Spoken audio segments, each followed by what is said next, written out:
Oh my goodness, you guys. Can you guys hear me? Can you guys hear me? Let me know in the chat if you can hear me. This has been crazy. I hope you guys can hear me. We've been racing around this morning, John and I, trying to figure out what's going on with the video and the, okay, it looks like you guys can hear me. Okay, cool. The video, and then YouTube just wasn't letting me log in, and then we tried starting the live video and it wouldn't let us start the live video, but we're all here and we made it. We did it. So insane. Okay, well, hope you guys are having a good morning or whatever time of day it is for you. I was planning on making my desk look a little bit cuter before all this craziness happened, but we're here, we're doing it. This is backwards, but first I want to talk about supplies. Today we're doing some hand lettering. Let me know in the comments where you're tuning in from. I'm just now hopping on and looking at the chat. I have Kelly in here in the chat with me so she can help field any questions that pop up. John is on baby duty this morning, so he won't be in the chat. But one little note about video quality. So since this is a live stream, you may need to lower the settings of your video quality. If you do see some sort of like buffering or slow starts, etc., you might need to lower the settings. So you would just click on the settings icon or the gear icon and then lower it to like 720p or 480p to make it catch up. Hi from Italy, Michigan, Denmark, San Diego, Colorado, the Philippines. This is amazing. California, Florida, France. Awesome. So cool. Well, I'm so excited you all are here and tuning in with me this morning. Despite the initial technical difficulty start, we're here. So this is great. I don't know if any of you have dabbled in calligraphy or hand lettering before. If you have, let me know in the chats, the multiple chats. Let me know in the chat if you would consider yourself somebody who has dabbled with hand lettering or calligraphy, point and pen calligraphy. That's one thing I was going to grab before this started, and then it got kind of crazy, was a new calligraphy pen. So hopefully this one works because it's kind of old. But let me know if you have taken either a class or you've watched a bunch of YouTube videos on hand lettering. Or calligraphy or anything like that. Dabbled. We have somebody who's taken Becca's class, done a bit of both. Very cool. All right, so hand lettering and calligraphy are different. So if somebody says hand lettering, I am not a hand lettering artist per se. I do some of it. I dabble here and there with hand lettering, but I am a pointed pen calligrapher. Pointed pen calligraphy and hand lettering are different. Hand lettering is more like drawing a shape and shading a shape, whereas calligraphy is kind of similar to painting. So if you joined the live stream yesterday, I was working with round brushes, and I'm going to do some watercolor lettering in this lesson as well. So I'm going to have my watercolor, just one watercolor brush, my watercolor paper, and some paint and water cups. But pointed pen calligraphy is very similar to painting with a brush because it's all about pressure and release of pressure. And so with hand lettering, I'm going to show you a few tricks that I use to amplify my own handwriting. So I am not, somebody like Molly Jakes, if they're tuning in. Hey, Molly. Molly Jakes or Lauren, I don't know what her last name is, Home Sweet Home. Those, if you don't know who they are, go look them up on Instagram. Those, when I think hand lettering, I think those two girls because they're wildly talented at drawing and shading and composing their letters. Thank you, John. I am going to show you a few tricks so you can kind of make your own handwriting look a little bit more fun or cool or beautiful to look at. So I'm going to leave the pointed pen stuff over here for a second. And let's just talk about the supplies I'm using. Yeah, so Becca, the Happy Ever Crafter is what people are talking about. If you saw the Becca comment, she has a lot of lettering classes and YouTube. She has a great YouTube channel. I was on her YouTube channel a couple times. Okay, so lettering. Let's talk about supplies. I have layout bond paper. I know this is backwards for you, but we have a link in the description. There's a full supply list for you guys if you want to check out this paper on Amazon or wherever. But it's layout bond paper. Layout bond paper is semi-transparent, so you can kind of see my hand under here. So layout bond paper is perfect for, let's say you want to write in a straight line. I don't have any lined paper. Yes, I do. Again, this was all supposed to be out before the video, but we had those technical problems. But with tracing paper or layout bond paper, it's weighted or heavy enough. There we go, is the focus. It's not backwards. Oh, weird. It's backwards for me on my screen. Well, I'm glad it's not backwards. So with layout bond paper or tracing paper, you can put lined or graph paper underneath the top sheet with a nib and some water-based ink, like I will be in a few. It will bleed. If it's like printer paper or it's not weighted enough for water-based inks, then it will bleed. The ink will bleed in the paper and get really messy. So this layout bond paper is perfect for water-based inks or for pointed pen calligraphy. It's also great for just doing hand lettering with a ballpoint pen, which I'm going to be showing you as well. We're gonna letter with some pens. We're gonna letter with some Sharpies if you have them, or any markers will do. And then we're gonna do, at the end, I'm gonna do some pointed pen calligraphy along with some brush lettering. So get out those tools if you have them. If you only have, you know, a ballpoint pen and maybe a Sharpie, that's also fine as well. So use what you got. You can also use Micron pens, which are these. I love Micron pens for illustration. I'm actually gonna use this pen because this other one is kind of weird to work with. Breathe, Jenna, we're with you. Am I going too fast? I feel like I'm like talking 100 miles per second. Okay, so let's talk about just overall shapes. So if you guys have your ballpoint pens, even a pencil will do, or a marker. I'm gonna do a marker so it's more visible for you guys. But let's just talk about shape for a second. So in lettering, when we're thinking about lettering the alphabet, for example, we are usually thinking about just getting the letters on the paper and not actually thinking about the shape.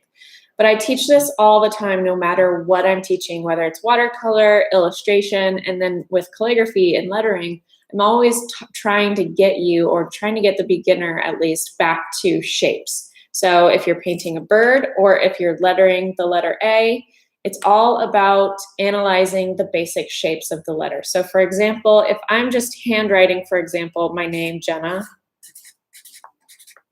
looks pretty whatever. It doesn't look the greatest. But if I am wanting to hand, the Sharpie is dying. If I'm wanting to hand letter or make it look a little bit more beautiful, I'm gonna start thinking about shapes. So for example, my letter J, if I'm printing the letter J, I'm going to go a little bit slower, kind of like I would paint it, and think about this threshold right here. So this is called a threshold when you go in this curve, this little belly right here. I'm gonna think about just how I can elevate that threshold by adding a downstroke. And same with my letter E, I can kind of add these downstrokes here.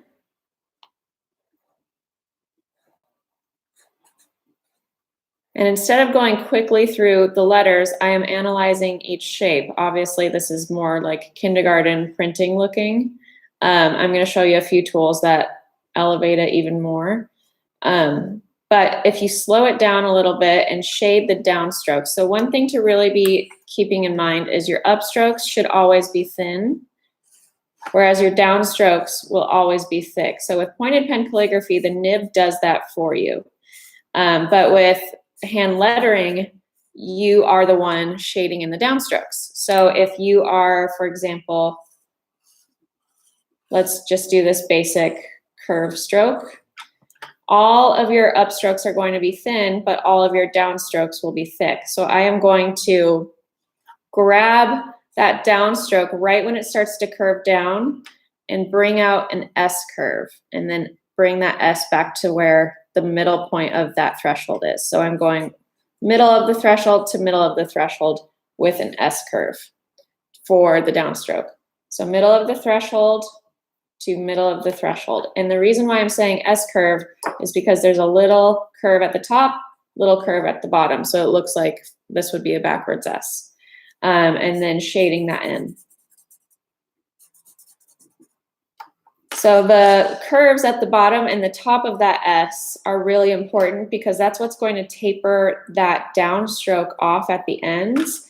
And instead, a lot of beginner hand letterers will just kind of go too far in or over on the downstroke, and it looks way too thick, and the thickness would never be carried over into this little bowl area. It would never be carried over into past the middle point of this threshold. So you want to be careful of how far you go over with your downstrokes. So we're going right to the middle of the threshold or this U shape, coming out for a thick downstroke, and then middle of this next one. Okay. Another thing, like I was saying, all of your upstrokes are thin, where all of your downstrokes are thick. If you see somebody's lettering, or if your lettering has a thick upstroke, typically, I mean, mostly traditionally speaking, that means it's backwards. There's some cases where you'll see some flourishes that are shaded on upstrokes, but for the most part, this is backwards. And so if you're using a pointed pen, a pointed calligraphy pen like this, you wouldn't be able to achieve that. In fact, you would eventually break your nib, which is the tip of the pen. So that's why hand lettering models the old traditional style of lettering. So just practice these U shapes. I call them sound waves. I think somebody else in the comments mentioned sound waves. But try a sound wave or these continuous U shapes that have a really low or like meet the midline, and then you can go higher with it. So do more vertical sound waves, more enunciated sound waves. Do a couple rows of those to practice that S curve for shading in your downstrokes. This is the most basic shape to practice hand lettering before you start actually bringing this over into your letters. So practice getting these edges or these ends of these downstrokes as smooth as possible. It's much harder on a really flat sound wave like this, a flatter sound wave, because the bowl is flatter or the threshold is flatter. So you want to be really careful at those ends there that you're trying to make it look like as clean of a transition as possible.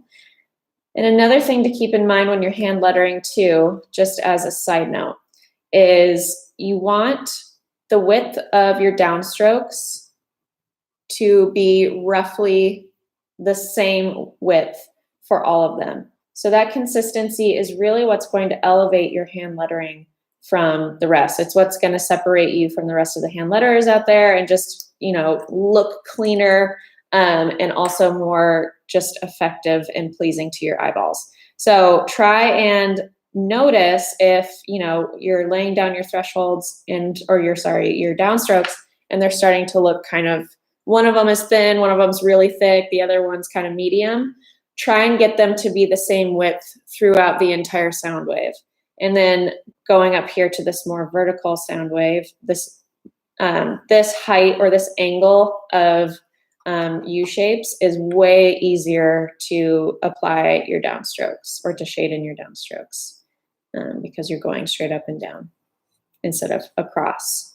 So try and get a cohesive look with all of your downstrokes. That's what's really going to elevate your lettering style and make it look a bit more cohesive, a little bit more professional, and all of that. And that is going to apply to every single shape and then every single letter that you illustrate or you hand letter. So for example, now that I know, or we've practiced that U curve, we have the letter U inside of here, we have the letter N inside of here, we have the face of our letters that are like P, so this U shape is here and then also here. We have that U shape in an L. It's right here. That's a terrible arrow. We have that U shape in almost every single letter within the alphabet, except for our straight line letters like X, Z, sometimes Y if you're printing, but usually Y has that threshold right there. So, and at the bottom, so 2 thresholds. So these thresholds, practicing these sound waves is fundamental hand lettering and calligraphy practice because it makes up so much of what you're going to write. So while it may seem boring to, practice sound waves over and over again, it is so important to do that, to come back to the basics and to really look at those basic shapes and look at the cohesiveness, look at a consistent angle as well. So if all of your sound waves are kind of like all over the place, one is maybe straight up and down, one is off to the side like this, one is lower, one is, all over the place like that, that is going to affect your lettering style as well. And if you have it kind of all over the place, it's going to affect your overall piece and the way it looks. Can we draw the downstroke borders, then fill it in? Absolutely, Barbara. So that's kind of what I've been doing. Obviously, the Sharpie is blinking.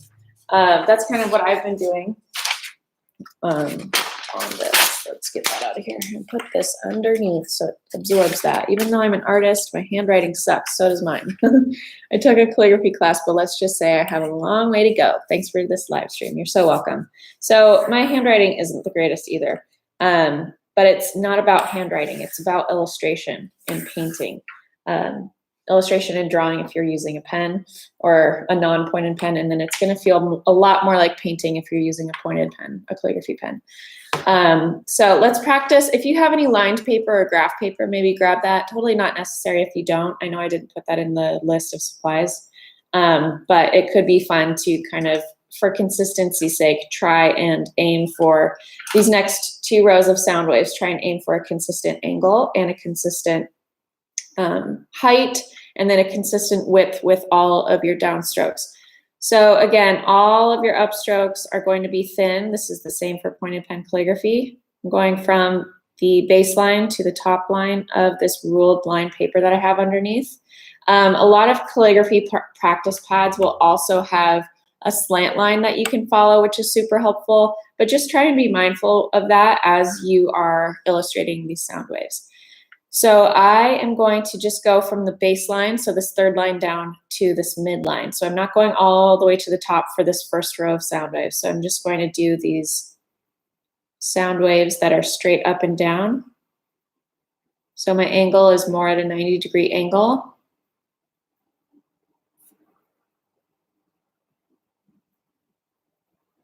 And then doing one that's more slanted or more italicized. So as you can see, I'm not shifting my paper at all to do this italicized. I'm just increasing or decreasing the angle of my slant. So that line in between all of your thresholds is what is going to give you your italicized lettering. So if you want italicized lettering, you're to be more at like a 45-degree angle. So then coming back up to this more 90-degree angle or straight up and down threshold sound wave, I'm just going to go up and add those S curves to shade my downstrokes. So those S curves, again, are so that you have a clean, tapered look to your downstroke, and it doesn't have kind of that runoff at the end or overlap. And then same thing over here with these italicized sound waves, shading that downstroke. Obviously, we're trying to be as consistent as possible with the slant on all of our up and down strokes, but that's never going to be perfect because it is hand done. So do remember that and just keep practicing it because it does take muscle memory. My sound waves are all over the place, so thanks for this. You're so welcome. They usually are, because that's not usually something you're thinking about, especially when you approach picking up a pen or a marker or a Sharpie or whatever, because you're so used to just scribbling out. Handwriting is very different from hand lettering. And so hand lettering is all about getting you guys to slow down your approach to when you grab your pen, your Sharpie, whatever you're using, to actually putting it on the paper and actually first stripping it down to basic curves and basic shapes. So now that we've done some of this sound wave type stuff, again, these are called thresholds. So the bowl areas on the up and down strokes of this U shape are what's called thresholds. And those thresholds are going to be in most every single letter in the alphabet. So for example, right now I could add a crossbar to this first threshold and have a capital A. And we, like I said on the earlier page, we have thresholds in all of our letters that have openings in them or are oval shaped. So oval shape is what we're going to do next. So I want you to think about maybe a word that has the letter O in it. When I say oval shape, most people think O.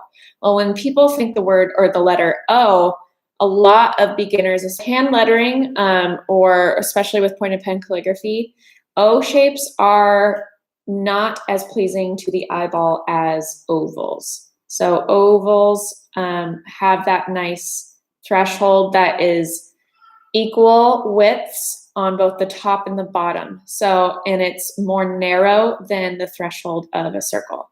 So sometimes you'll see in hand lettering, you'll see perfect circles and it works perfectly great. It just depends on the scope or the kind of tone of the actual lettering piece. Sometimes it's more playful, sometimes it's more childish or more cutesy. So a perfect circle would look best.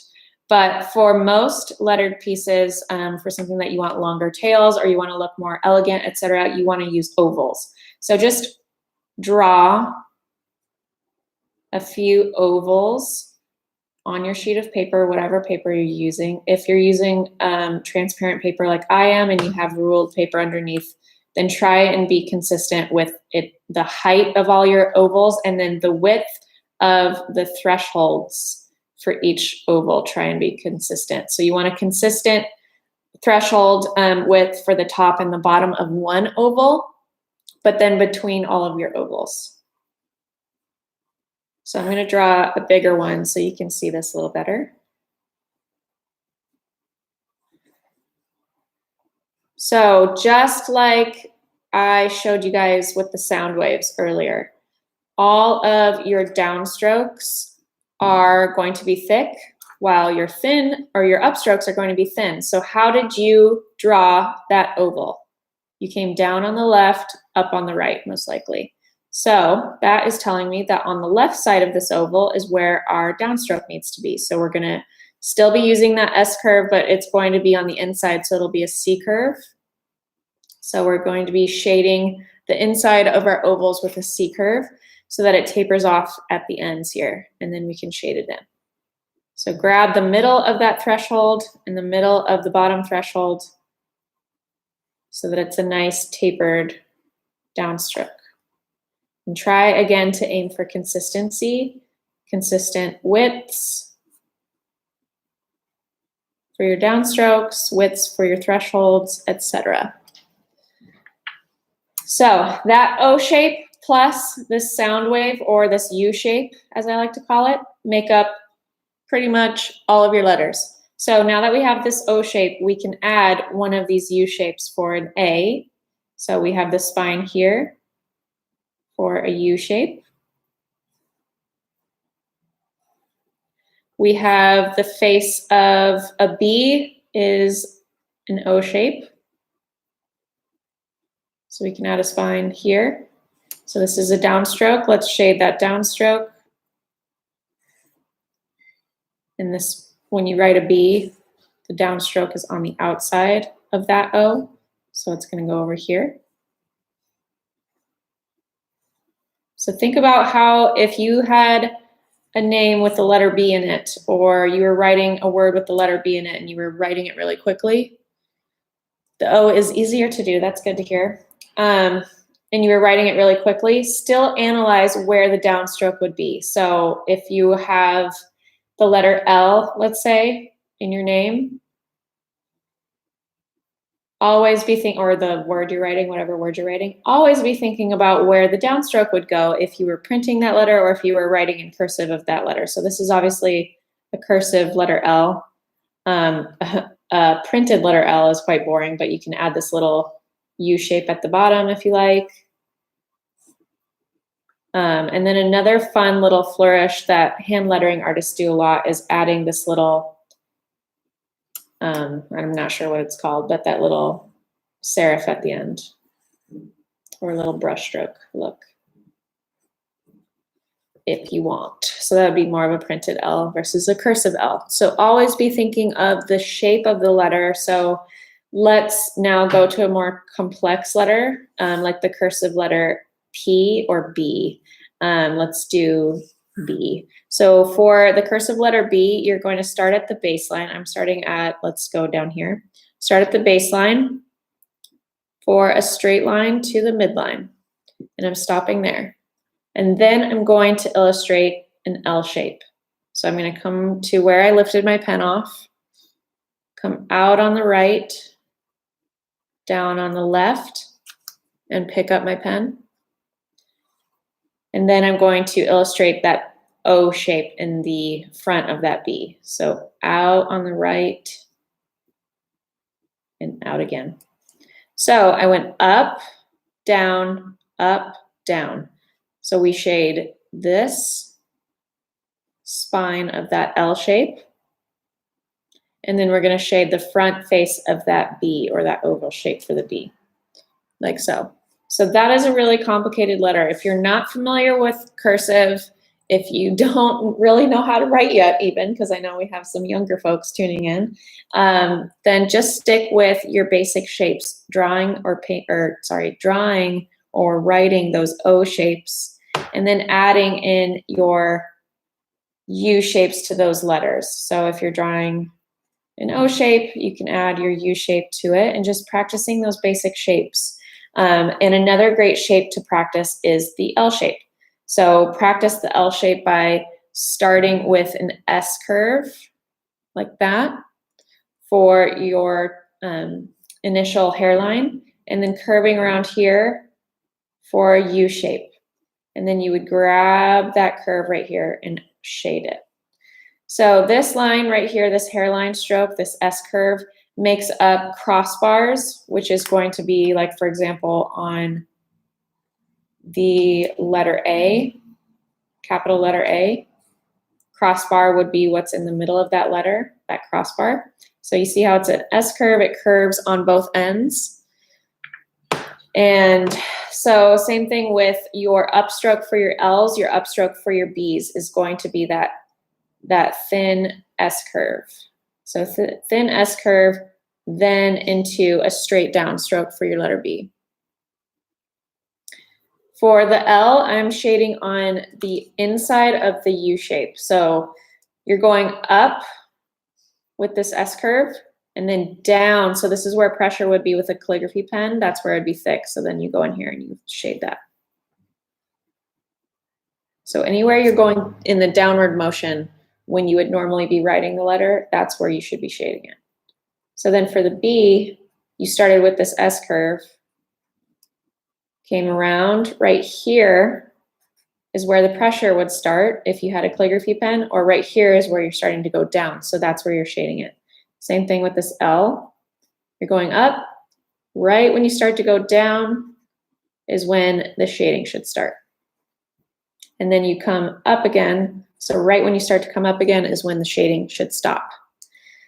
And then so for the face of this B shape, all we're doing is basically going back over the spine. So for an incomplete O shape. And you can kind of exit out of that O shape with an almost kind of cursive S look. So combined, we have the S shape for our hairline, straight down stroke that we shade. Then we come back up that spine to the midline and curve out. And we shade the front of that B, like so. What are ways I can practice this outside of this video? I have a few pointed pen calligraphy YouTube tutorials that teach you basic shapes and techniques over there, but also people have been mentioning Becca of the Happy Ever Crafter. She has a great YouTube channel for lettering and all of that. Let's talk about a few more shapes. So obviously we have, with cursive lettering, we have, you know, this S curve is going to be showing up a lot.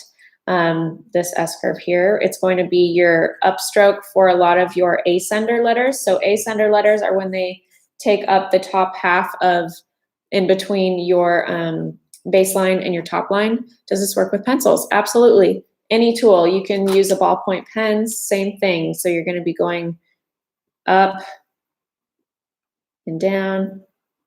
Your thin lines are just going to be much thinner than the Sharpie. But yes, you can absolutely do this with a pencil, and it will take you longer to shade than with a Sharpie because the Sharpie is thick. There it is with a ballpoint pen. Letter B. When do you shade on the outside versus the inside of the curve? Always use the inside of the curve. No, not necessarily always using the inside of the curve. It depends on the placement of the curve on a specific letter. So there's compound letters like the letter B, the letter P, the letter, let's see, the letter Q. So B, see how I'm writing it? I went down, up, down again. P, down, up, down again. Down, up, down again. So this is the reverse of P actually. So B and P mostly, I'm trying to think of other ones that have the downstroke on the face of the O shape on the right side. So B and P, G would be similar to Q, so it's on the left. S is also, it's in the middle, but you're going left with it, so it wouldn't be that. But on the O shape of a letter that has the O shape, the letters P and B and P are the ones, and I'll think if there's any other ones that have it, are the ones that have the shading on the right side. So Q and G would have it on the left side of the O because that's the face of the O. So wherever the face of the O shape is on the letter, so wherever the O is actually exposed to the next letter or to the world, that is where it's going to be shaded. So for example, B, it's going to be on the right side because it's facing outward. But Q is going to be on the left because if we shaded the right side of the O, it would look really gross. So the Q is shaded on the left. F, if you do a cursive F, it's just one big spine like this. So there's no O shape. We have this L shape here, and then a reverse or upside down L shape for the base of the F. So this is one big long spine here. So this is one big long downstroke. So you're starting with your L shape and then a little mini L at the bottom for F. But you can also do an F where it's an S curve with a crossbar like that. Or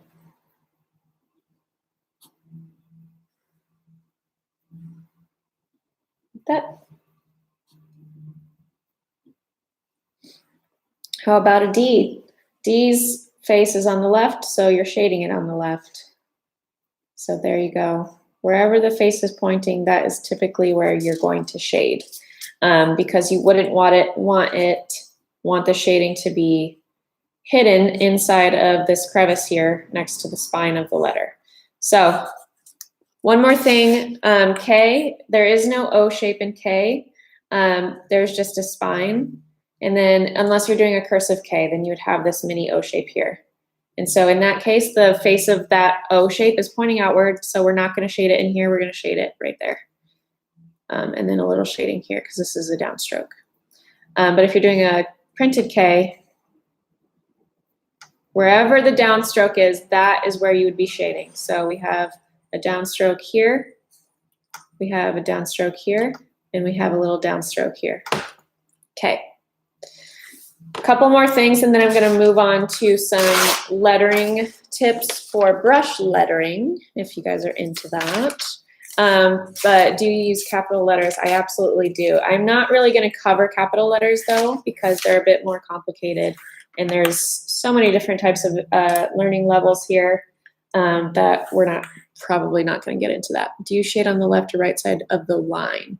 Depends. So that's a good question, Reba. I don't know if I'm saying your name right, but sometimes when I draw the letter, I don't leave myself enough space on the right side of the letter to shade in the downstroke. For this K, for example, I have this V shape right here at the top that I don't want to feel too narrow. And so I am going to add that downstroke on the left side for the spine of the letter. And then same thing for this, I might go on the right side so that I still leave that space open right there. So then if, like, for example, let's do that same letter. Let's say I somehow make it really wide like this for some reason, then that feels too wide to me. So then I would do my downstroke on the inside. And then again for here. So it really just depends on how I initially draw the letter. If it's like the letter B is a good one because it can start to feel cramped with this O shape here. I usually don't shade the spine of this letter. So this long stroke here, this long downstroke here. I don't shade it on the inside because it usually just makes this O shape feel too cramped. So I'll come out on the outside here and then maybe do it on the inside for that one. Are the letters supposed to be connected? If you are doing a word, can you show us? It depends if you're printing or if you're doing cursive, but yes, I am planning on showing you how to combine your letters with words or to create words. This is just for practice, so no, I don't always letter one letter at a time. Usually if it's a full piece, and this is also just to get you all up to speed on hand lettering. Where's my pencils at? This is a full piece. I'll start with, a pencil, usually if I'm hand lettering. If I'm doing point and pen calligraphy, I don't usually start with pencil, but you can. And let's say we're trying to create a full phrase. I'm trying to think of phrases right now. Make art. That's so boring. What are some good phrases? I'll take some from the crowd. What are some good phrases? While I do that, here's your connector line. So whenever you're trying to combine two letters together, you want to think about this S curve. So that S curve is going to be, stay home, that's so good, is going to be your connector line. So for example, let's say I want to write the word stay. Let's write the word home. Everybody knows home. Okay, so home. Let's do stay home. I like that. Okay, so home, let's start with the letter H.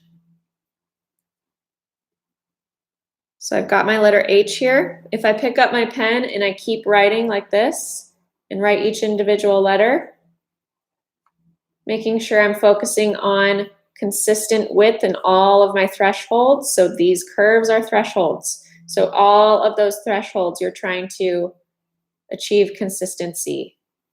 Threshold here as well and here.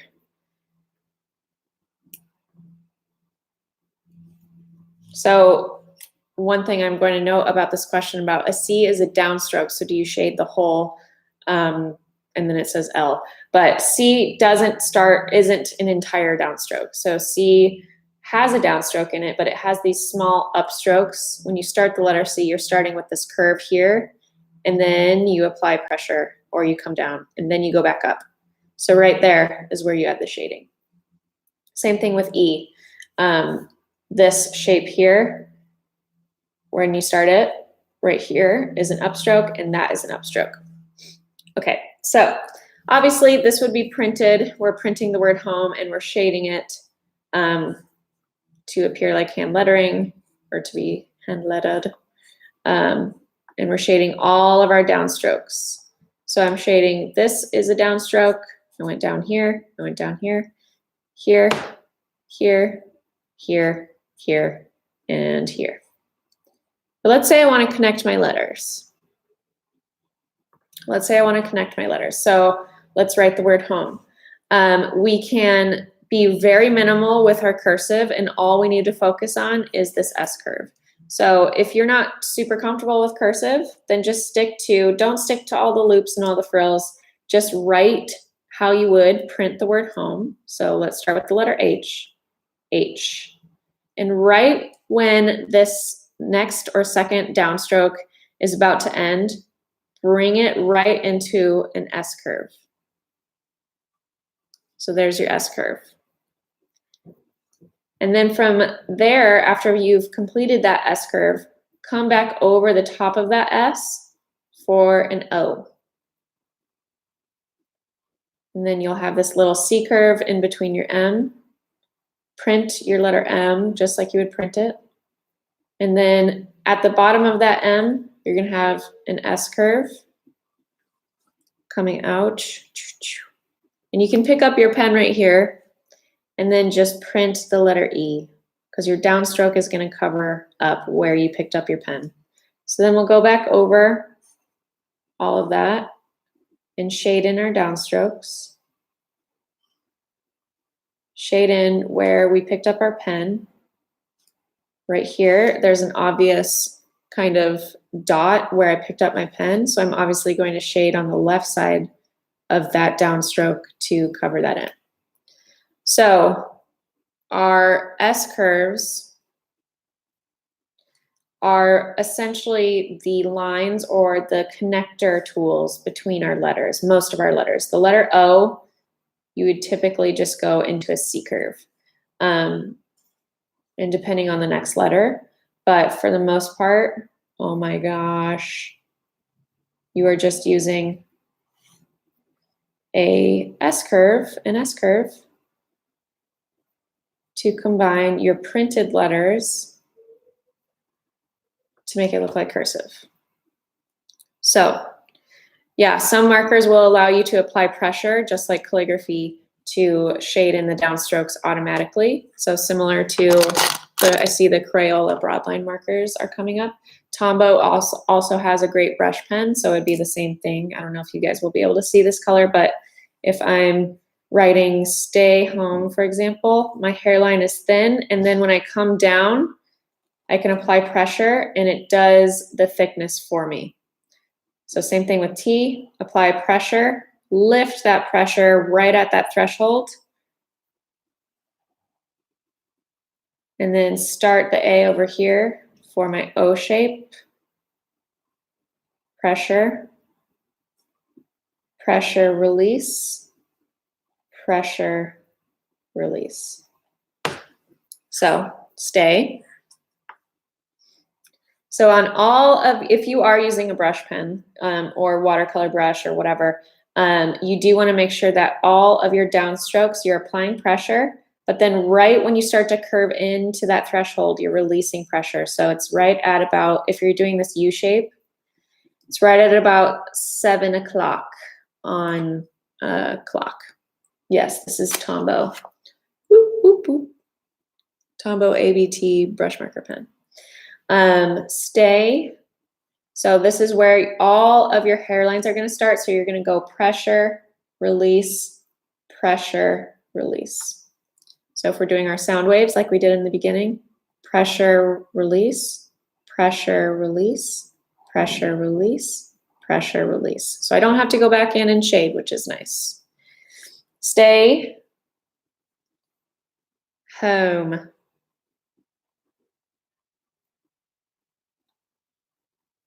Pressure, release, pressure, release, pressure, release, pressure, and pressure again. So normally on a piece like this, I would illustrate it in pencil first, so I know exactly where to lay everything out. That way I'd leave myself some room between the E and the Y, but it's all good. And then we can go back in and add a little flourish if we want.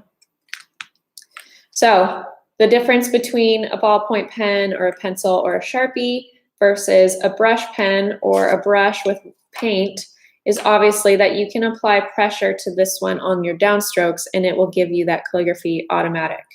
or it'll shade your lettering automatically. For lefties like me, are we basically doing everything you do but backwards? So yeah, you can do it backwards. I know someone, her name is Logos Calligraphy, who basically writes upside down with a calligraphy pen. You can do that. Or if you're able to, just hold your pen a little bit lower or more straight up and down, straight onto the letter instead of off to the side. So, you know, illustrating, which might be easier if you rotate your paper where you're off to the side like this. I'm not left-handed, so let's do this. So it'd be like this. If I were right-handed, I would be illustrating on the side of the letter. So I'm not smearing. So obviously I'm doing this backwards because this is with my right hand.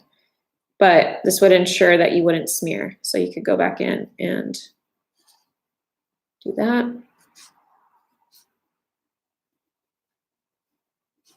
Like that.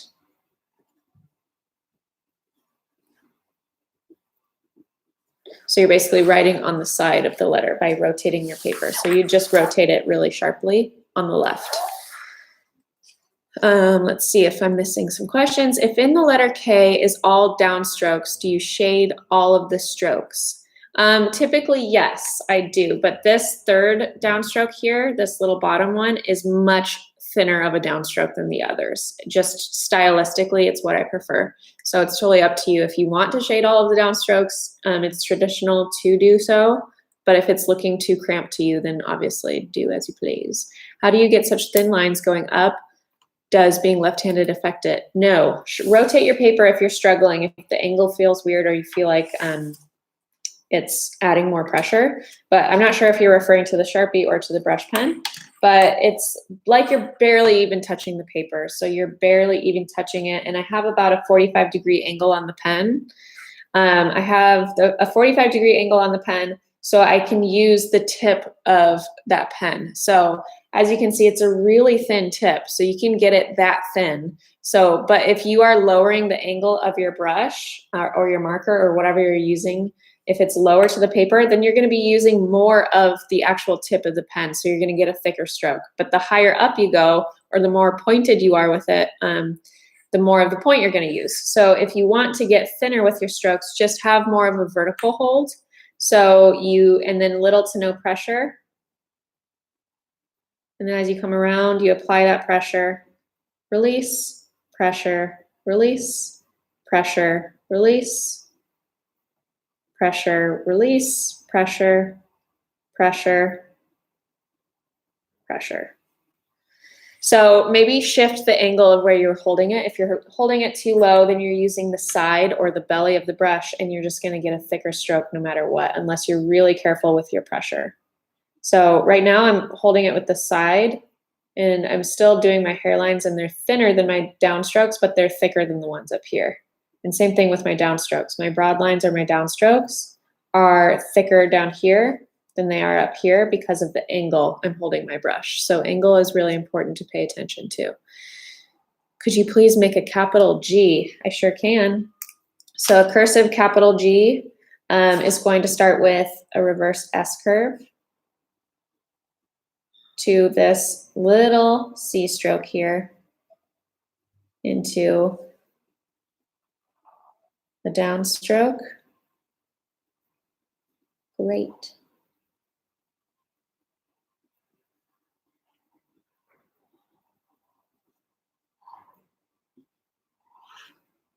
You can also do where you have your S curve has a little flourish here. I don't know if you can see that.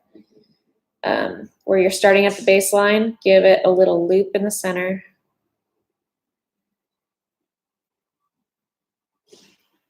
Like so.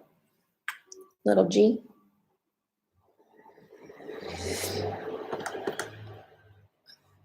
Does it take practice to get that good? Absolutely, Susan. My goodness, it absolutely does. Just like anything.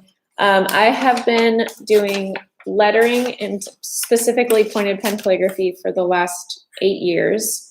And my lettering was awful when I started. So that's why I wanted to, in the beginning, take you back to basic shapes. So practicing this threshold motion or the sound wave over and over again to really get down how pressure feels and how release of pressure feels is so important. And so same thing with if you're actually doing hand lettering versus brush lettering, so with a Sharpie, pencil, ballpoint pen, or whatever, going back to the basics and practicing these thresholds over and over again will really help elevate and bring cohesiveness and beauty to the rest of your letters. And then eventually that muscle memory will develop and you'll be able to just go for it and write a phrase and feel a lot more comfortable. So practice the sound wave and then practice your O shapes. O shapes plus sound wave shapes or U shapes. U shapes are the basics, like those are the main two shapes that make up all letters. And then we have our straight lines for letters like the letter X, if you're printing the letter X, or Z. That's how my printing looks. Is the Sharpie or brush pen easier to learn with for beginners? It's just different. It's very different. So just like hand lettering and pointed pen calligraphy are different from each other, brush lettering is also different. Brush lettering is most similar to pointed pen calligraphy. So I'd say if you're like brand spanking new, start with a Sharpie and do some lettering or do some shading on your own handwriting. So write however it feels comfortable to you, but slow it down. So you're paying attention to a cohesive look. So if I were to slow down writing my own name, I obviously write my own name a lot and I'm comfortable with it, but I would never write this slowly. I would never also pay attention to a consistent slant line and making it all kind of look somewhat italicized. I would also never pay attention to making sure I have a consistent width in all of my thresholds. But as you are practicing or learning hand lettering, this is a really great place to start with a ballpoint pen, pencil, or Sharpie. And then you can go in and you can shade it. And that is going to help train your eye on where the pressure should be if you are using a brush pen or you are using a pointed pen, calligraphy pen. So this is a great place to start, especially if you're using your own name or your dog's name or your spouse's name, your partner's name, whoever. Can you write the word April? Yeah, I'll take a couple requests right now for writing some words. And so we can do them together, whether you have a brush pen or a Sharpie or an actual brush. I'm going to use an actual brush so you can see that too, how to load up with the paint. But again, this can be done with a micron pen, a pencil, or whatever. Just shade the downstrokes when I'm applying pressure.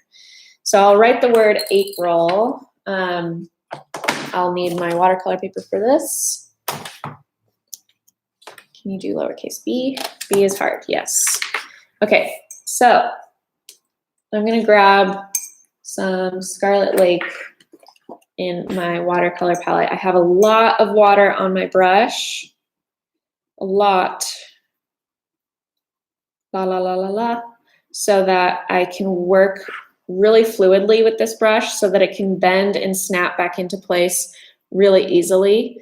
This is a size 2 round brush. It's the Heritage 4050 series from Princeton. So these are my favorite brushes. I normally use a size 6 and 16 when I'm actually painting. But for hand lettering, I like to use a smaller brush size, so the size 2. So I'm mixing Scarlet Lake and a tiny bit of Opera Rose because I just love that combo. But a lot of water on my brush so I can grab more pigment, but also have more flexibility with the brush as I'm lettering because there's a lot of curves, and through those curves I'm applying pressure and releasing pressure, so that's a lot for this brush to take on. So if it doesn't have enough water, it's not going to be bendy and snappy for me. All right, so what was I writing? Oh yeah, April. So let's write the word or the name April.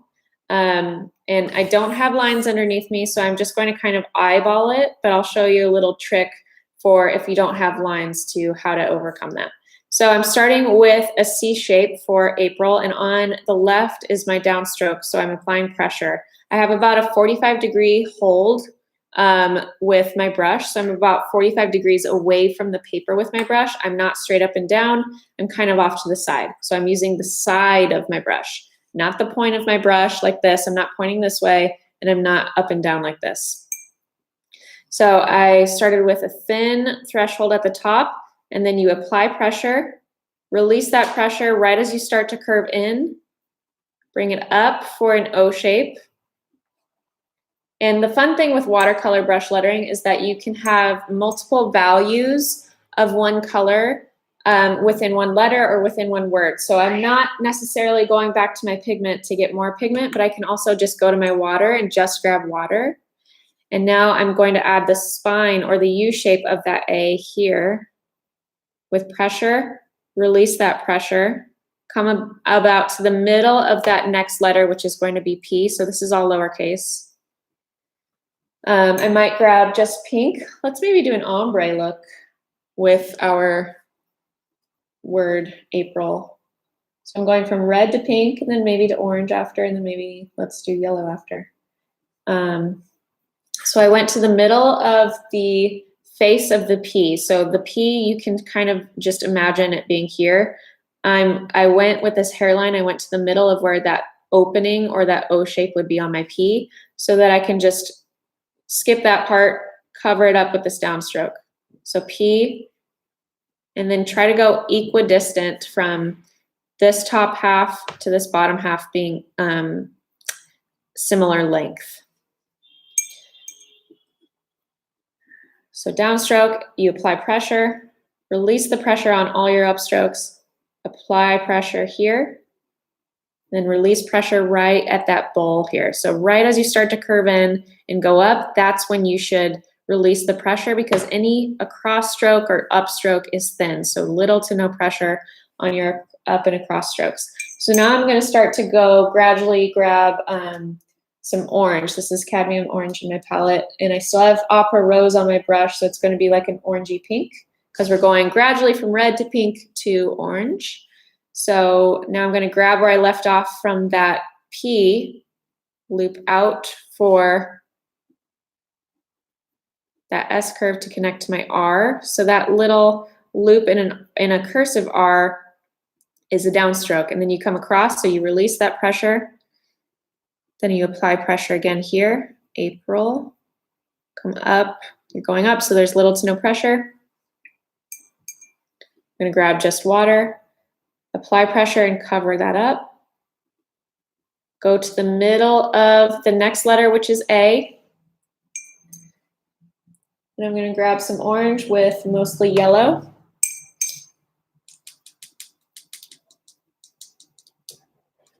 Running out of yellow in this little dish. Grab some yellow and start at the top of the L, and it's a downstroke because I'm going in a downward motion, so down with pressure. Release that pressure as I start to curve in, and up.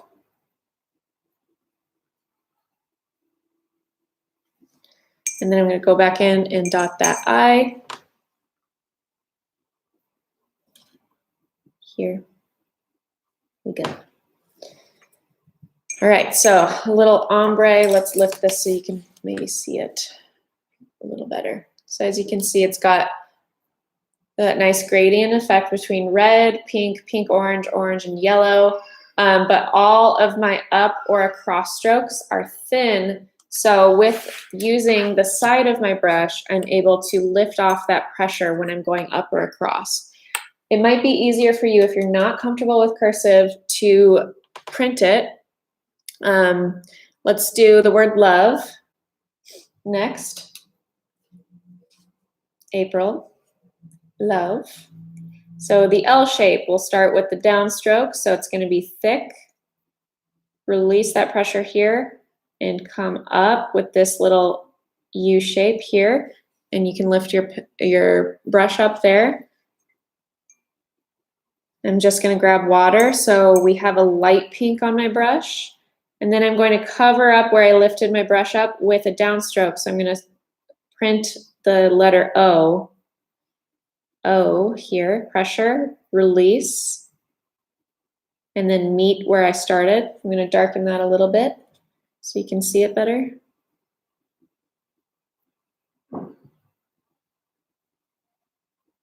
Love.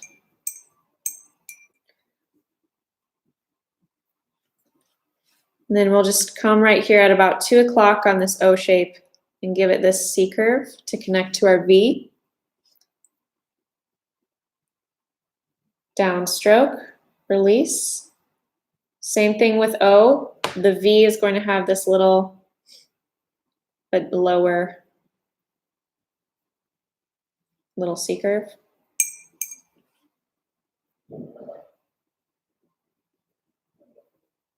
Pressure. Like so, love. So again, these letters could individually be by themselves and not be connected together. And so you could have a printed love. You could also do a love that's a bit more flourished or fancy looking cursive. So you could have your S curve where you start at the baseline with a thin stroke for your S curve. You want to use your arm and then pressure to smoothen out your hairlines. You want to use your arm. So then we've got this S curve leading into our O shape. So we did S curve here, S curve to our O. I don't know if you guys can hear my baby giggling and screaming upstairs, but he's having a good time up there with Daddy. You can also do a loop in your V.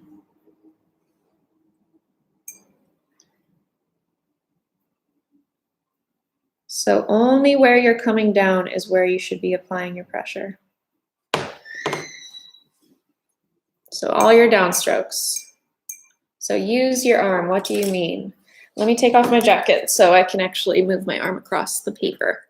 So let's go back to this as well so you can really see what I'm talking about. All right, so when I'm talking about using your arm, if you are doing a really long, especially hairline, if you're doing a really long hairline and you're not moving your arm, so let's say you are, let's move this up. You are, placing your forearm on the table. You're only able to flick your wrist so far. So if I'm, for example, I was just illustrating the word love over here with this type of L, this S curve, this upstroke on this L is very difficult to not be shaky in unless you're using your arm. So if I'm just using my wrist and my hand and my fingers can only go this far. My wrist can go a little bit further, but it's still limited. But my arm, if I pivot from my elbow and I use my forearm to guide it across, I can go really big with that S curve, and I can make it really stabilized and smooth by landing my forearm on the table and keeping it on the table. So, for example, if I were to write a really big letter L, I would want to pivot from my elbow, resting my forearm on the table, and smooth that curve out by using my full arm. You see how my arm is moving? So it helps you get more steady with your hairlines, especially is where you're going to be really shaky. The longer the hairline is, the more shaky you will probably be. So you want to make sure to use your arm.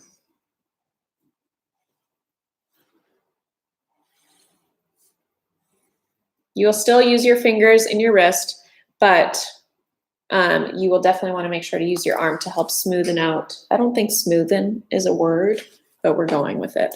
To help smooth out your hairlines. Okay, let me make sure I'm not missing some request. So we want a letter V, like a capital letter V, I'm assuming. Let's see, what's a word with the capital letter of V? And then success, coffee. So let's write the word success. I'm going to grab Prussian blue this time in my palette so you can see that. Again, if you don't have brushes on hand or brush pens on hand, just do exactly what I'm doing except the extra step of shading your downstrokes like we did in the beginning of this video. So if you're joining late to the party, we went through a lot of basic shapes and basic curves for hand lettering, and we used a Sharpie.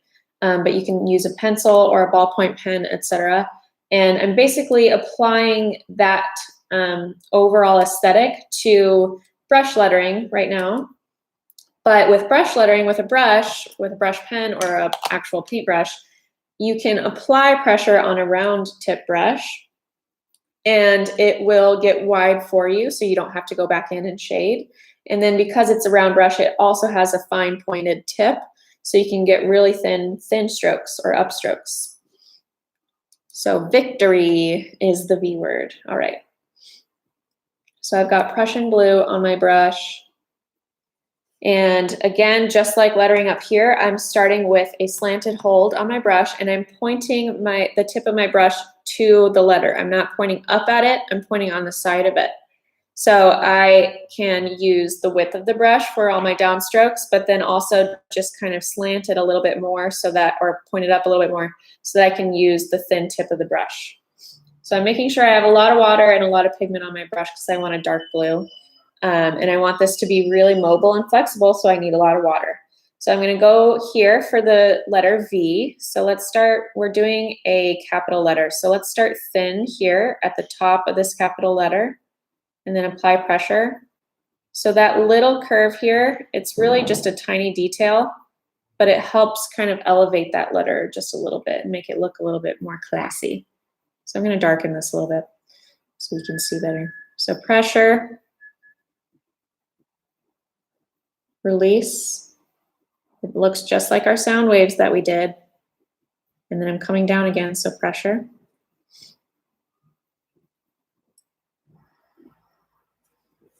I added a bit more darker pigment right there and it's starting to bleed into that tail of the letter, which is cool. Victory.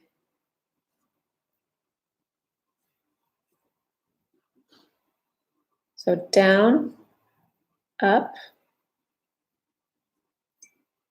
Grab more paint. Start the C where you would normally do it for printing. So upstroke first, and then cover that up with your downstroke. Upstroke again. Let's maybe grab a new blue. We're starting to slant down with this word, as I can tell. I can tell we're starting to slant down, so I'm just going to keep that in mind since I'm not using a light box or any sort of line. It's something to just always be aware of as you're lettering. So let's come up here for our downstroke on the T. So I'm going to just not go all the way down to match that C. I'm just going to bring it up a little bit. Maybe grab some phthalo turquoise.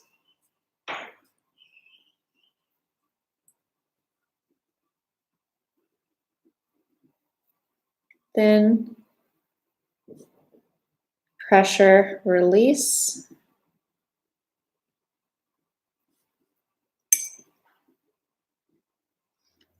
Am I spelling this right? Yes. Okay. Pressure, release. Pressure, loop in.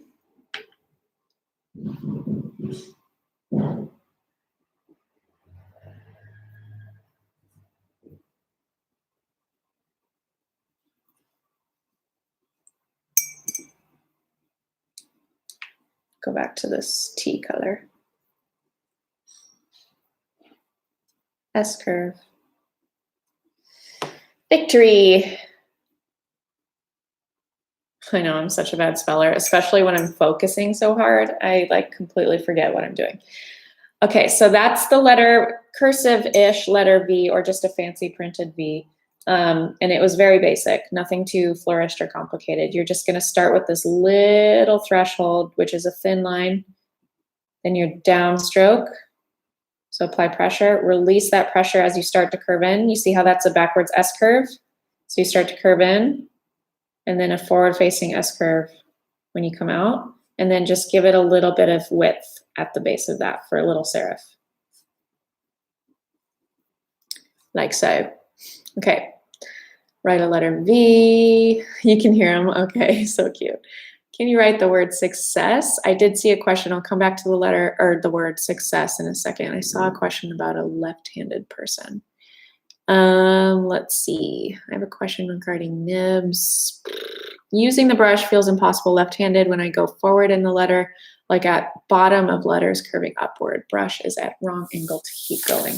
So I'm not left-handed, but what I think you should be doing, okay, this is gonna be weird. This is gonna look really bad because I am not left-handed. But what you should be doing is, instead of what you would do with hand lettering, what I told you about shifting and writing on the side of the letter, just write at an angle so that you're, you know, far enough down and away from the letter. So you kind of have to grip your brush up a little bit higher. Oh boy, let's just see how this goes. It's going to look terrible. But grab it, instead of choking up super high on your brush, maybe grab it like right here and then pressure. Oh boy, guys, I am not ambidextrous. Release. You get the point. So grab your brush up higher. It was a valiant try. Grab your brush up higher. It's so shaky. Grab your brush up higher, and that will definitely help you. And just, you know, rotate your paper and approach the letter how it would feel comfortable for you normally. And I think that will help you with the angle of the brush. Okay, so then we have the word success. Let's just make this look prettier in the middle of our paper. There we go. Success. Don't forget, I won't. All right, and then I'll take a couple more, and then I'm gonna move us on to pointed pen calligraphy. Pretty good, yeah, right. Okay, all right, so success. We can do a couple different versions of a capital letter S. We can do what I did earlier with our capital letter G, where we have this little loop here, or brain as I like to call it. With our S, we can also do a S that starts with a thin stroke and then exits out like that. So downstroke is right here. You can get a little bit more flourishy, and I'm going to do that for this word success. So I'm starting with a higher angle because it's a steeper upstroke, but I'm going to start with our thin S curve.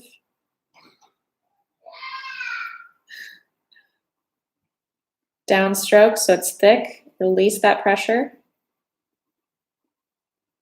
And I looped down again, so this is thick again.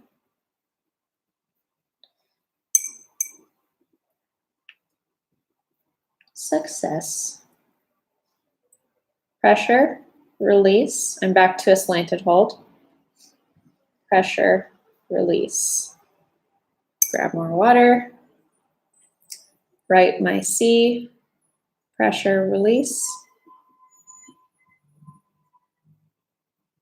So again, if you're not comfortable with writing, in cursive or printing, or you just haven't learned to write yet, because I know we have some younger folks tuning in. Wait, am I spelling success right? Oh my gosh, yes. Stick to basic shapes, so do your ovals, doing your sound waves, etc. And then we are going to do the same thing with a pointed pen very soon.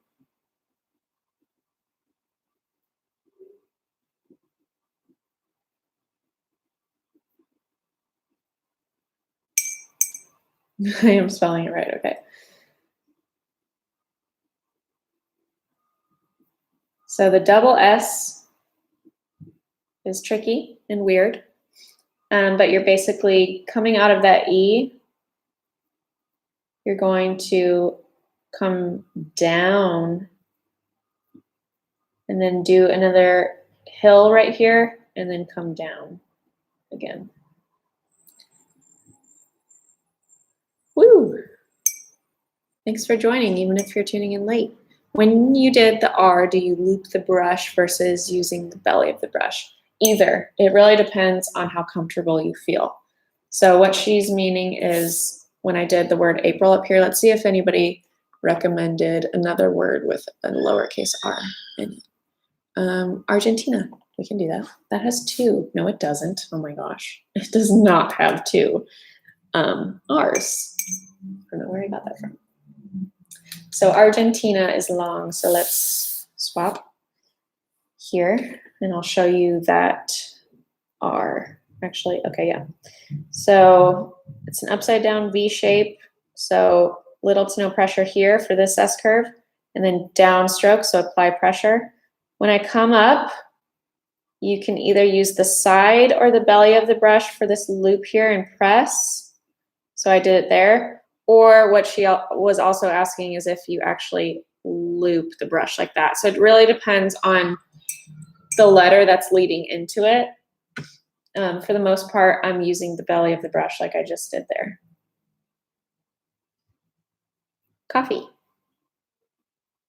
Oops, we have a little hair on my brush.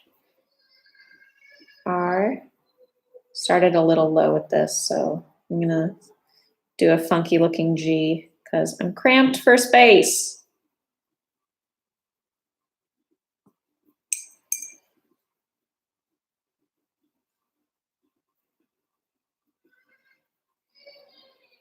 He's probably getting a sweater put on. He's getting pissed upstairs. Little baby.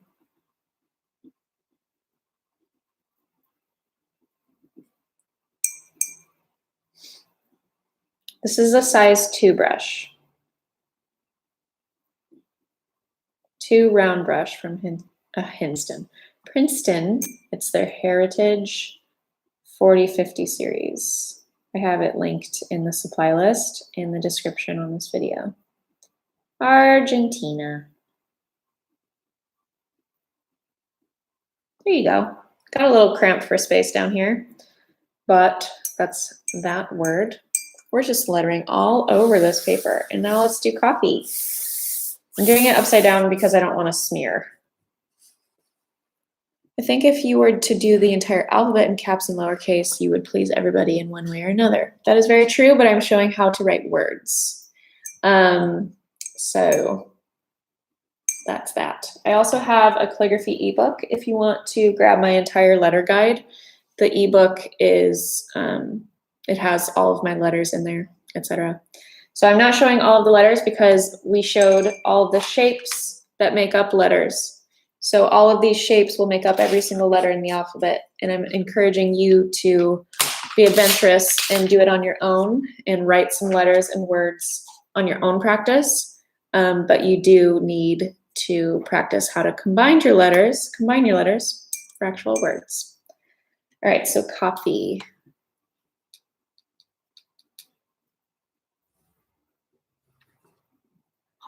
If your letters look not satisfying to you, just remember it takes a lot of practice to develop that muscle memory.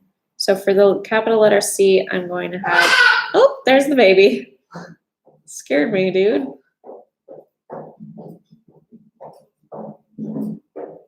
Coffee.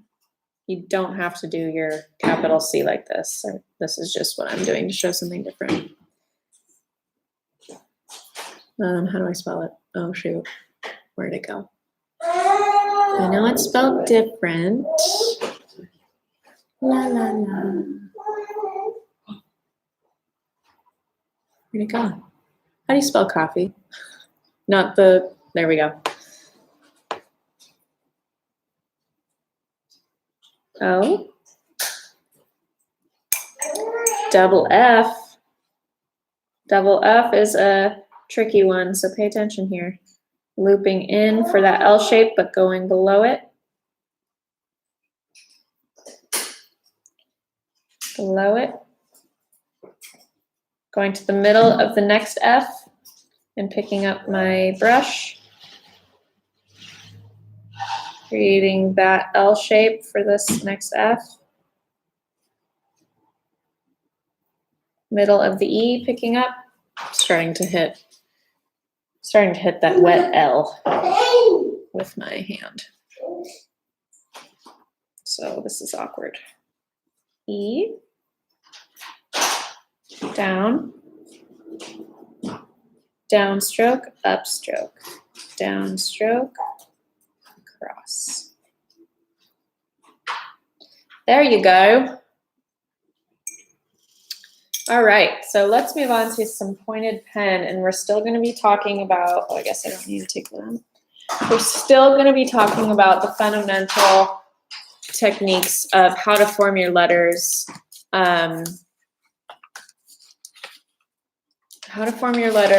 whether you're using a pointed pen or you're using a Sharpie or a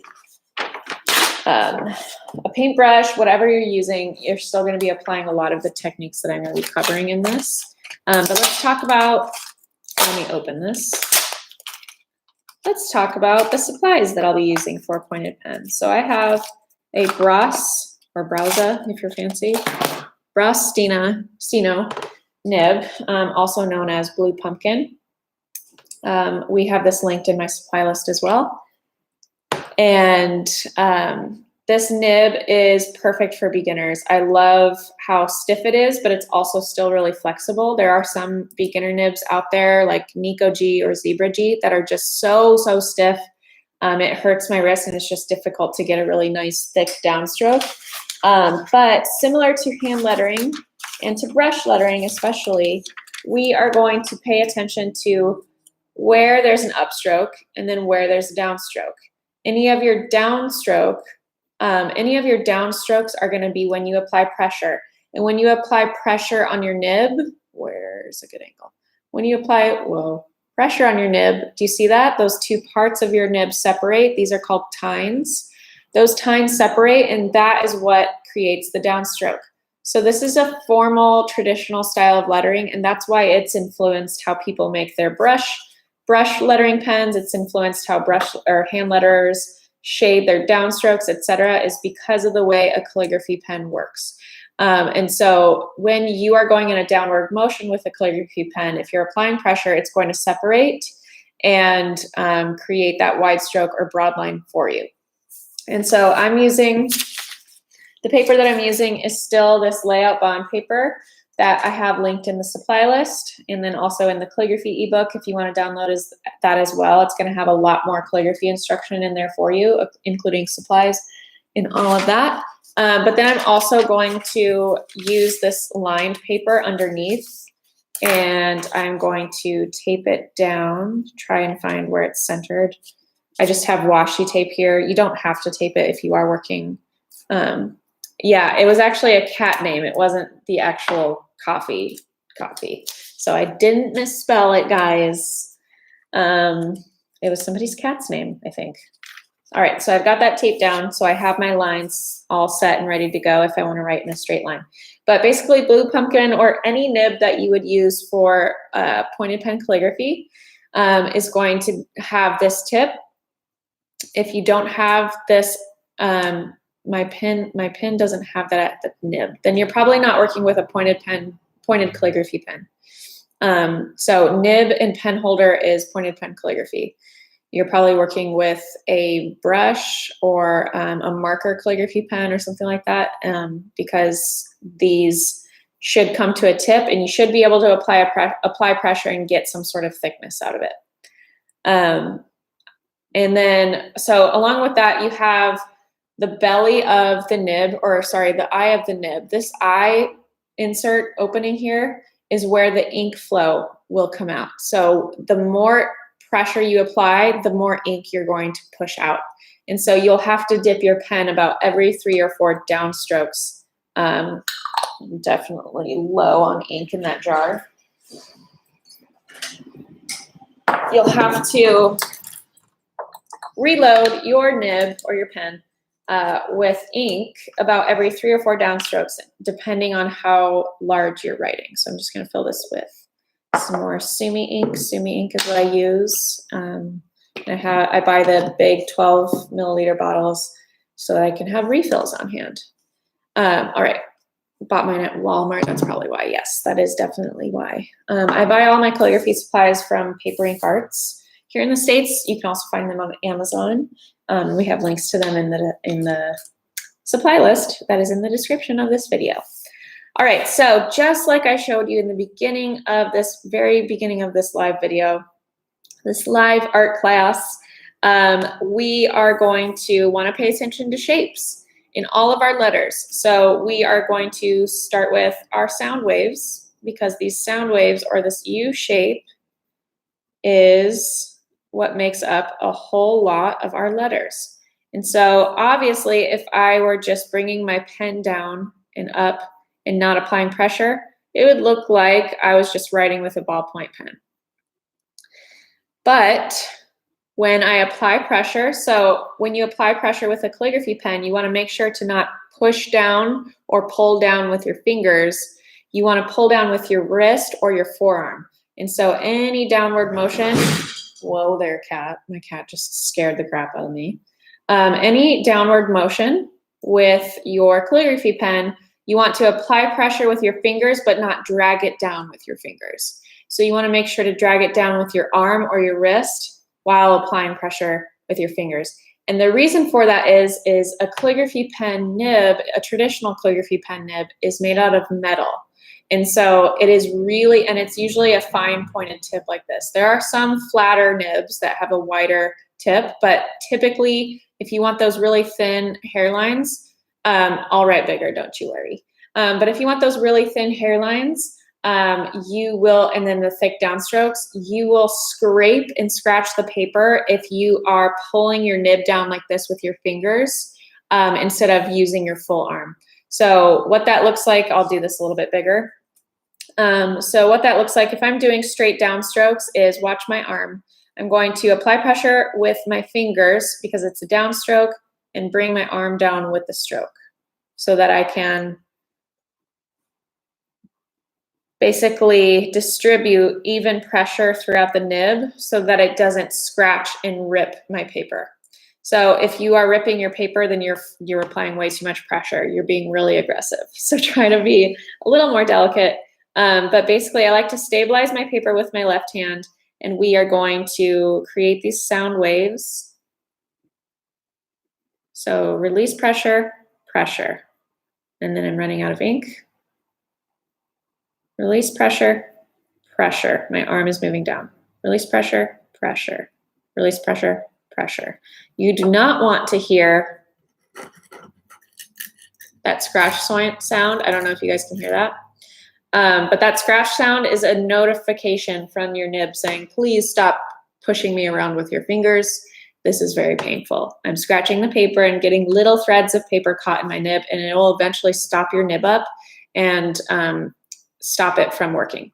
So you want to make sure to be really careful. You also want to make sure that you have a good angle with your nib. So you want your nib to be completely flat, like not pointing straight up and down like this, where it's on its side.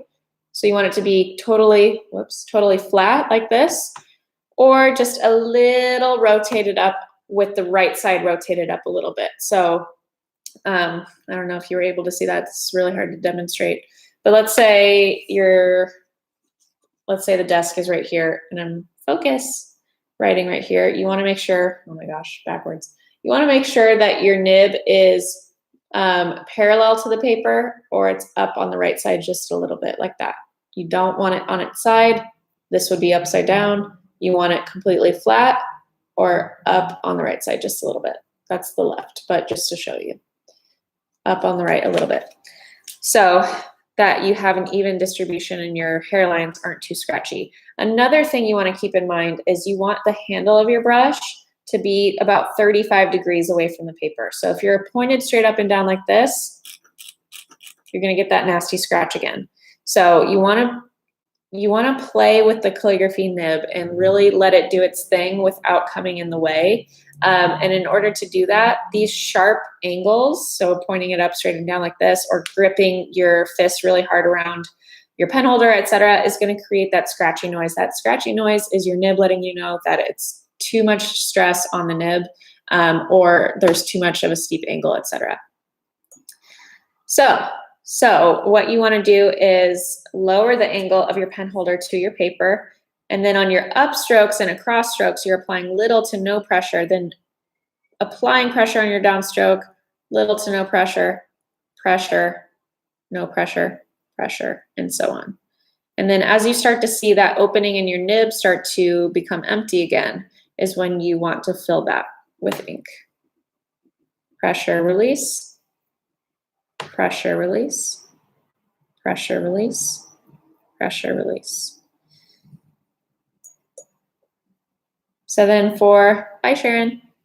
Then for your letters, I'm going to spend about 10-ish more minutes with this live class. So if you guys have questions about calligraphy, you hit me up. But keep practicing your hand lettering too, especially if you're just starting with lettering. Are calligraphy pens that use cartridges as good? No, they're not as good. It's different. They're much more stiff. So if you want the flexibility similar to a brush, but with a pointed pen, then I recommend purchasing a nib like this with a pen holder. It's just a lot easier to use, and then you're actually using ink, and it's the way it was meant to be. So let's write stay at home. So same thing that we practiced with all of our other types of lettering tools, we're going to apply with our calligraphy pen. S curve here, so this is a hairline, and then we start to go down, so pressure, release, pressure, release, into our next letter. I can lift up my S right there, grab some more ink, and then start with my downstroke for my T. Stay, release here, into the middle of the next letter, which is an A. Start my A, overlap there, grab more ink. So it's kind of like you're combining printing and cursive for this style of calligraphy. But just doing one basic shape or curve at a time. So this was obviously a full connected flourishing S, but we have a U shape here, we have an O shape, and then a U shape, then a U shape, and then an upside down L shape. Pressure, release, stay.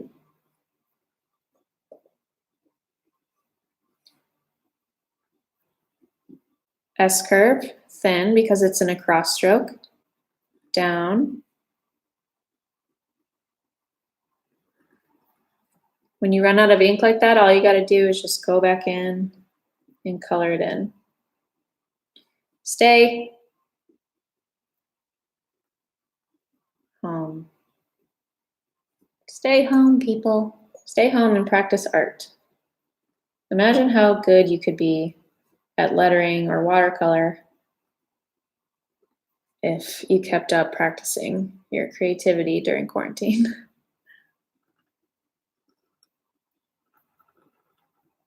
Stay home.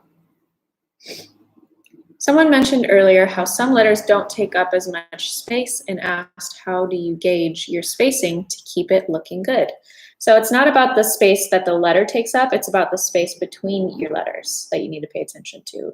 So if you're, for example, talking about the letter, my cat is meowing, the letter B in comparison to the letter I, those two letters obviously take up very different amounts of space, but the gap between them is what you need to pay attention to. So if I'm writing the word big, obviously this is freehand, so I'm not going to be perfect here, but you want to have kind of an eyeball around the space that's being taken up between each letter instead of focusing on how much each letter takes up. And then again, with modern calligraphy too, you can be a little bit flexible around those constraints. You don't have to think too specifically about following all of the rules. If you're doing something like copperplate or Spencerian, that's a bit more traditional letter style of calligraphy, then there is specific rules to follow. But with modern calligraphy, you can bounce your letters, you can slant your letters, you can go straight up and down, you can have wide stretches of space, thinner stretches of space. Like for example, we can write the word creative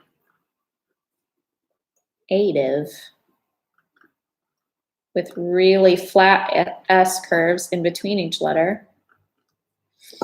And it would have a very different look than if it was more close together. This is more of like a windswept, loose, whimsical look versus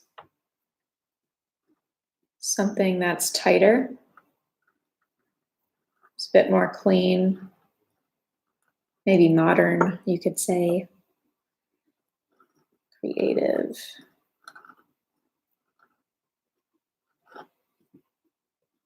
So it really all depends on what floats your boat. What's your style that you're drawn to? Do you like the more wide spacing? Do you like the more traditional R versus the non-traditional R?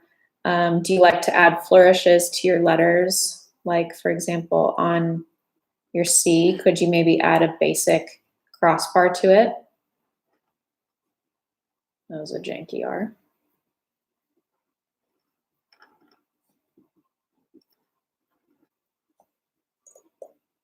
I love the wide spaces too. When I was a wedding stationer and addressing a bunch of wedding envelopes, that was the style that I most preferred to do for people's wedding stationery. Then another thing with modern calligraphy is you can bounce your letters. So we can come up here for our R a little bit higher.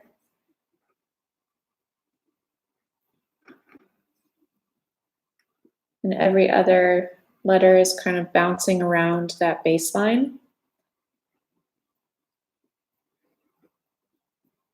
You can also decide to not connect some of your letters. It's totally up to you when you are the calligrapher in modern calligraphy. Like that. As you can see, I rotate my paper quite a lot when I'm writing in calligraphy. So that might help you. Some people write straight up and down, but to me, that means my elbow is really close to my torso.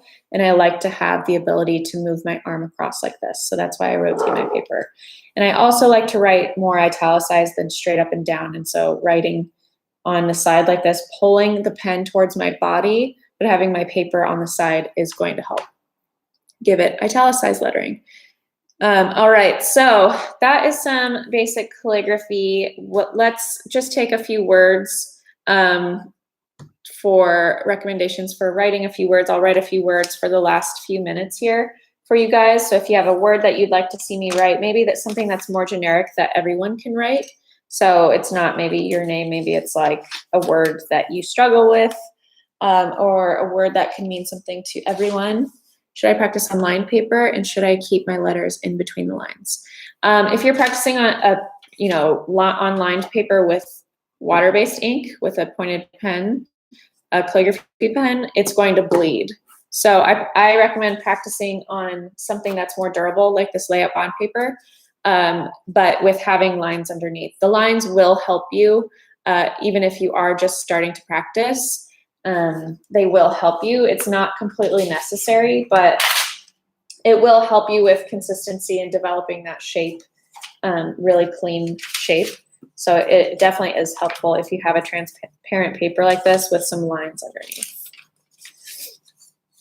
Let's see, let's get this lined up.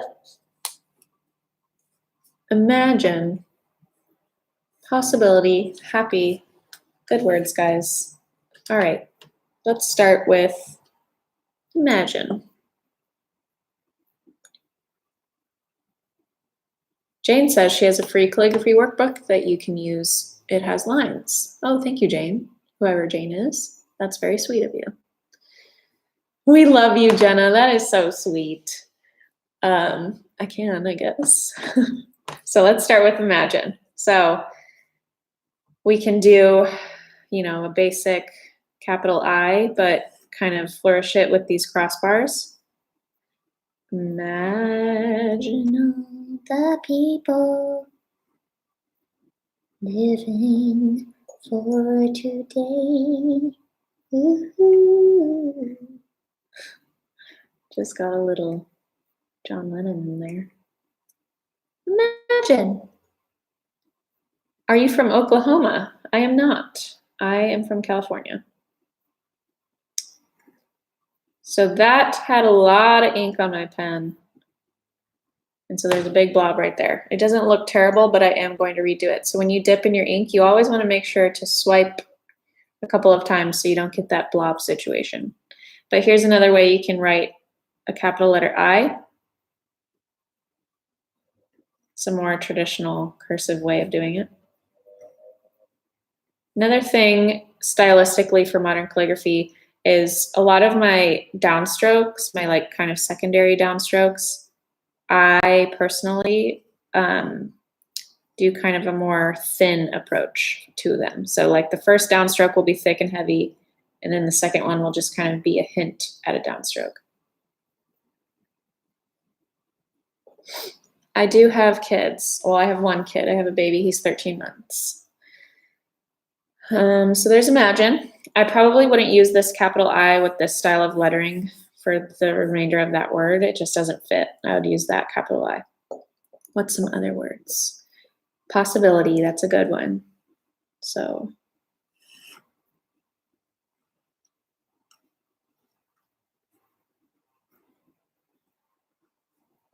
double S.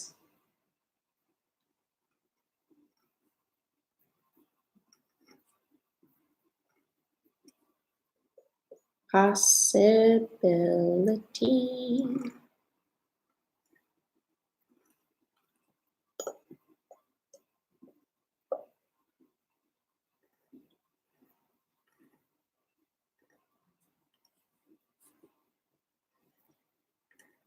There's a lot of letters in this word.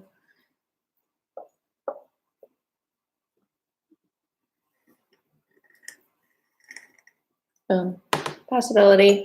Hopefully I spelled that right. I'm about an hour south of LA. Mina.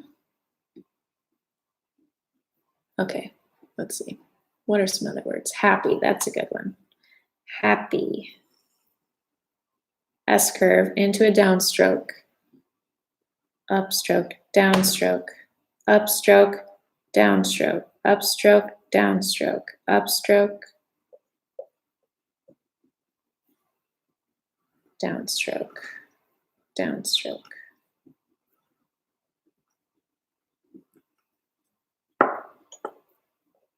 Okay, Craig Turner. I am not going to answer those questions here on my public live because that is not the goal or purpose of this live video. So there you have it. It'll distract from the purpose of what I'm even teaching. Let's see, what else can I write for you guys? Do you live in LA? Oh, I already answered that. It's okay. I like that one. It's very timely. It's all going to be okay.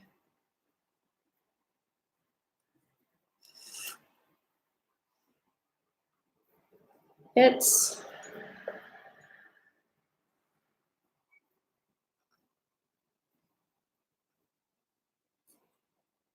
oh. Breathe is another really good one. Okay.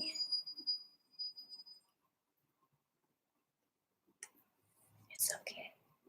That looks like breath to me. That's why I did the longer hairlines on the ends. And let's do believe. I love capital B's. So we've got this S curve for our crossbar, downstroke, upstroke with a little 3 on the front, out on the left, traditional R, traditional cursive R. So it's got that little downstroke right here and then the second downstroke there.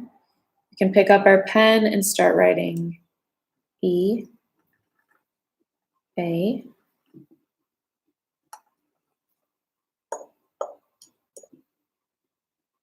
T. For T's next to H's, I sometimes like to connect to my H with the crossbar.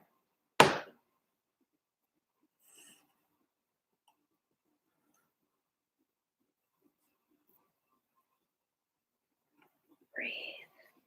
That's nice. All right, a couple more, and then I'm going to cap off the second day of our art camp together. Hope.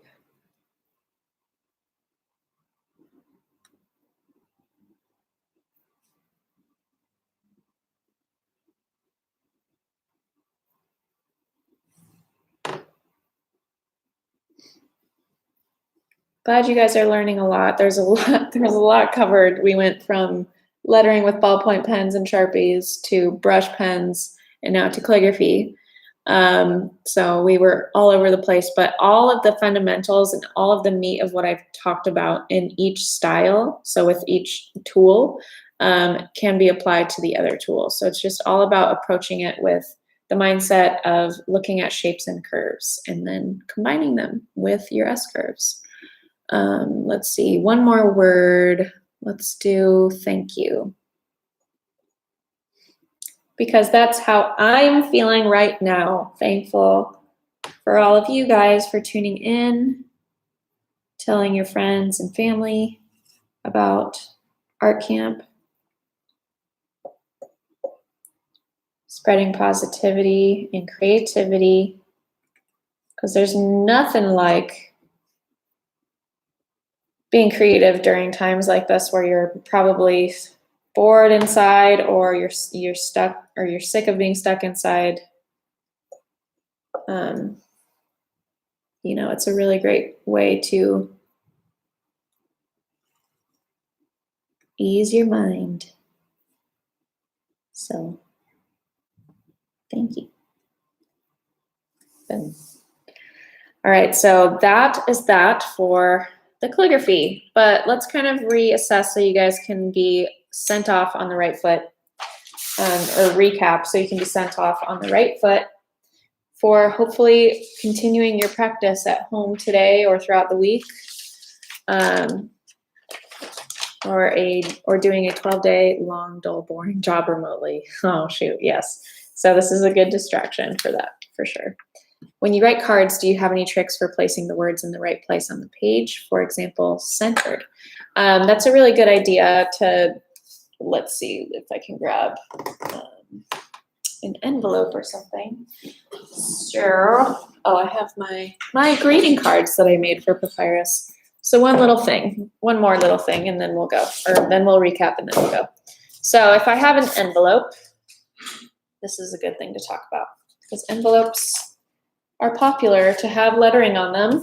And it's such a good idea to, you guys, it's such a good idea to send notes to friends while we're quarantined. I mean, be really clean and wash your hands before and after and all of that good stuff if you're worried about that. But it's just so fun to like open a letter in your mailbox during a time like this.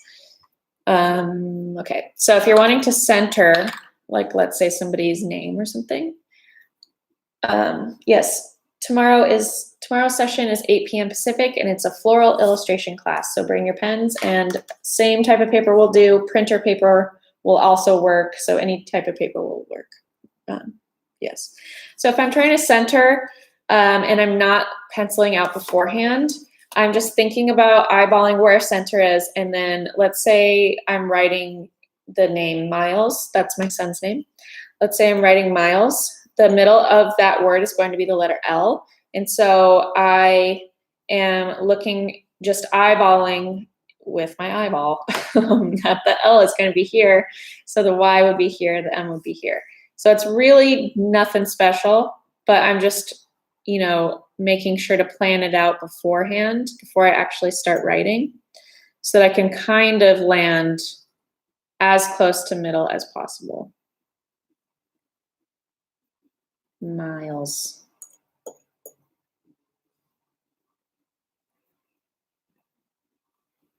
And if I, for example, in this situation where there's more room on the right, what I'll do here is I'll usually take it up with a cute flourish and then offset it with, this ink is obviously bleeding through the envelope because it's too watery.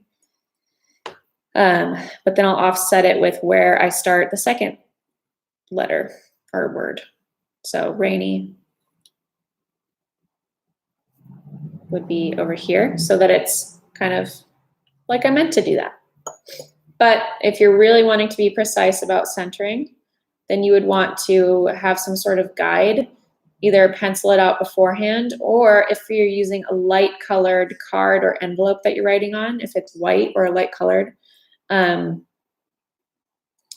you can use what's called a light box to, I know it's crooked, but whatever, you get the point.